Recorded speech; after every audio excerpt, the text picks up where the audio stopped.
এবার সারামনির বার্থডেটা বাসায় করার ইচ্ছা ছিল, যেহেতু আমি অনেক বেশি অসুস্থ, তো বাইরে যাওয়া আমার জন্য একটু কষ্ট হয়ে যাবে, যার জন্য আমি বাসায় করার প্ল্যানিং করছিলাম। আমাদের সারা আমাদের জীবনে একমাত্র মেয়ে, কিন্তু সারার নেক্সট বার্থডে থেকে হয়তো বা সারার ভাই অথবা বোন সাথে অ্যাড হবে। ও আর আমাদের একা থাকবে না, আমাদের আরো সদস্য আসতেছে, সেই কথা মাথায় রেখে আর সারারও অনেক মন খারাপ ছিল বাসায় বার্থডে করব, তাই এবার বার্থডেটা একটু স্মরণীয় করতে চাচ্ছিলাম, যার জন্য আমরা সেই রাতেই রেস্টুরেন্টে ফোন দিয়ে বলে দেই যে একটু হালকা করে একটু ডেকোরেশন করে রাখতে। অ্যান্ড আমরা রেস্টুরেন্টে গিয়ে দেখলাম যে খুব ভালোই লাগতেছে, সুন্দর করে ডেকোরেশনটা করছে। অ্যান্ড সারামণি অনেক বেশি হ্যাপি ছিল, বিকজ কারণ ও ভাবছিল যে এবারে বার্থডেটা আমরা হয়তো বাইরে করব না, বাসাই করব। তো যাই হোক, অনেক মানুষ আমরা বলতে পারিনি, আমরা টুকটাক কয়েকজনকে বলছিলাম আশেপাশে যারা ছিল। এবারে সারার বার্থডেতে আমাদের কোনো রিলেটিভ কেউ ছিল না, শুধুমাত্র আমাদের ফ্রেন্ড সার্কেলরা ছিল অ্যান্ড সারার কিছু ছোট বাচ্চা ফ্রেন্ড ছিল, তাদেরকে নিয়ে এবারে বার্থডেটা আমরা করি অ্যান্ড সবাই মিলে এনজয় করি, মজা করি। এদিকে হচ্ছে সাম্বা বসেছিল, একটু ফুটেজ নিয়ে নিলাম অ্যান্ড হচ্ছে আমরা গল্প করছিলাম অনেক। তারপরে আছে যারা যারা একটু একটু করে সবাইকে দেখাচ্ছিলাম। অ্যান্ড ওইদিকে লিটা আছে, বৃষ্টি আছে, সবাই মানে ওর বার্থডেতে আসছিল। ওরা এসে বার্থডেটা একটু বেশি ভালো হয়েছে, কারণ ওরা না আসলে একদমই ভালো হইতো না, কারণ তেমন কাউকে যেহেতু বলা হয়নি আর তেমন কোনো গেস্টও ছিল না আমাদের এবার। বৃষ্টি অনেক ভালো মনের একটা মানুষ, ওর সাথে কথা বলে অনেক ভালো লাগে। অ্যান্ড লিটাও আসছে, আর এদিকে তো সারার ফটোশুট হচ্ছে, ওরা সবাই মিলে ওর ছবি তুলে দিচ্ছিল।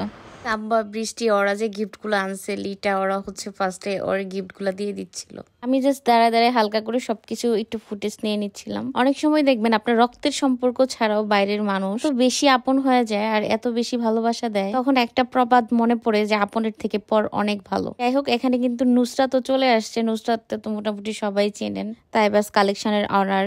একদিনের ভিতর সব প্ল্যানিং হয়েছে, তো রাতেই ফোন দিয়ে আপুকে বলছিলাম যে চলে আসতে, সাথে যেন তাইবাকে নিয়ে আসে, যেহেতু বাচ্চাদের বার্থডে, সো বাচ্চারা এনজয় করবে। আর এদিকে তো মহিলার এক জায়গায় হইলে যেটা হয় আর কি, অনেক বেশি আমরা গল্প করছিলাম। আমি সবসময় একটা কথা বলি যে জীবন অনেক সুন্দর, মাঝে মাঝে আমরা নিজেদের জীবনকে নিজেরাই জটিল করে ফেলি। এদিকে আমি যে কোনো ভিডিও আপলোড দেই না কেন, কিছু মানুষ বাজে কমেন্ট সারা জীবন করেই যাবে। এত প্রবলেম তাদের, এত কিছু নিয়ে সমস্যা, আসলে এত সমস্যার সমাধান কিভাবে করব বলেন? ইদানিং যেটা হয়েছে, ইচ্ছাকৃত ভাবে কিছু হ্যাটার্স আমাকে ইচ্ছা করেই বাজে কমেন্ট করছে, এটা বোঝা যাচ্ছে। আমি একটা ভালো কোনো স্ট্যাটাস দিই বা ছবি পোস্ট করি, যেটাই করি না কেন, নিচে তাদের এক গাদা নেগেটিভ কমেন্ট। এটা হচ্ছে সবাই না, টুকটাক কিছু মানুষ করছে। এইদিকে মেয়ের বার্থডের ভিডিও আপলোড করার পর দেখলাম অনেকেই হচ্ছে লিখছে যে এত কালো কেন, এই কেন, সেই কেন। ভাইরে ভাই, আমাদের কোনো প্রবলেম নাই, কিন্তু তাদের অনেক সমস্যা। একটা কথা আমি সবসময় বলি যে আপনাদের ভিডিও ভালো নাই লাগতে পারে, যে কারোর ভিডিওই হতে পারে যে আপনাদের ভালো লাগছে না, সুন্দর একটা অপশন আছে, সেটা অ্যাভয়েড করতে পারবেন, সেটাকে আপনি স্কিপ করে যেতে পারবেন।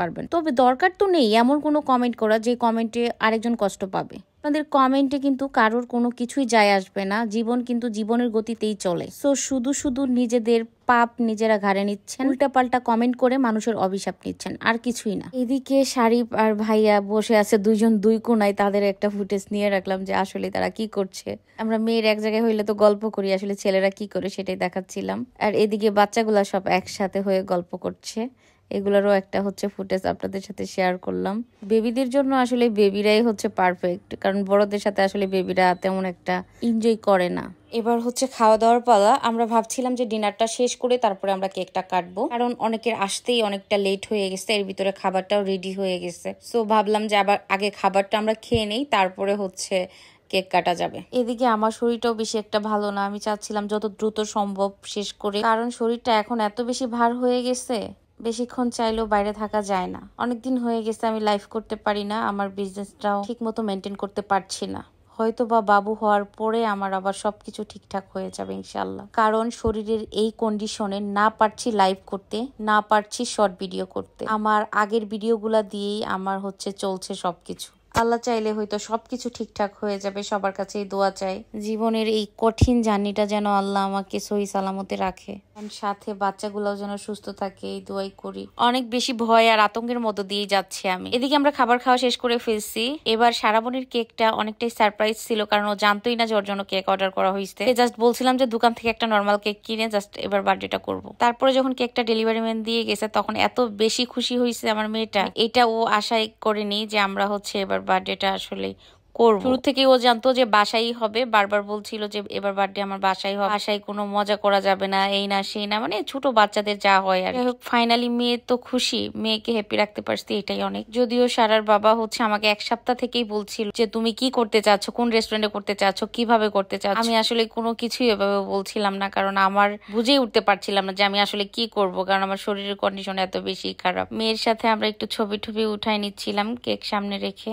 অনেকেই বলছিলেন যে আপু টুম্পা আপুকে একটা ভিডিওতেও দেখলাম, কিভাবে দেখবেন, আমাদের সমস্ত ভিডিও তো ওই করে দিছে, ও আসলে তেমন একটা ক্যামেরার সামনে আসে না। লাস্টের দিকে শুধু একটা ছবি তোলার জন্য ও দাঁড়াইছে, এখানে আমি জাস্ট হালকা একটা ফুটেজ দিচ্ছি। এছাড়া টুম্পার সাথে ওর তেমন একটা কোনো ভিডিও করা হয়নি। এবার কোনো অনুষ্ঠান বা কোথাও ঘুরতে গেলে যেখানেই যাই, টুম্পা যদি আমাদের সাথে থাকে তাহলে ভিডিওটা ওই করে দেয়। ও তেমন একটা ক্যামেরার সামনে আসতে পারে না, মাঝে মাঝে সিঙ্গেল শুট করে। যাই হোক ওর খালামনির সাথেও ফুটেজ নেওয়া শেষ হয়ে গেল। এবার হচ্ছে আমরা কেক কাটবো সবাই মিলে একসাথে কেক কাটার মজাটাই আলাদা। আর সবাইকে অনেক বেশি ধন্যবাদ যারা যারা আসছিলেন, এত এত ভালোবাসা দেওয়ার জন্য অনেক অনেক অনেক থ্যাঙ্কস। হয়তো বা নেক্সট বার্থডেটা আমরা হচ্ছে নতুন সদস্যর সাথে করব ইনশাআল্লাহ, আল্লাহ যদি নেক হায়াত দান করে এন্ড সুস্থ সন্তান আমাকে দেন। আলহামদুলিল্লাহ আমরা ভালো আছি এন্ড সবাই ভালো থাকুক এই দোয়াই করি সবার জন্য। প্রোগ্রামটা শেষ হয়ে গেল, নেক্সট প্রোগ্রামে হয়তো আবার আপনারা কোনো না কোনো ব্লগ পাবেন। অনেক ভিডিও করে রাখা হয়, অনেক ঘুরতে যাই, ভিডিও করে রাখি, কোনোটাতেই ভয়েস দিতে পারি না তেমন একটা। ক্যামেরাতে অনেক ভিডিও বন্দি করে রাখা আছে যেগুলো আমি এখনো আপলোডই করতে পারি না। লাস্ট ফিনিশিং এ নাচানাচি করে শেষ।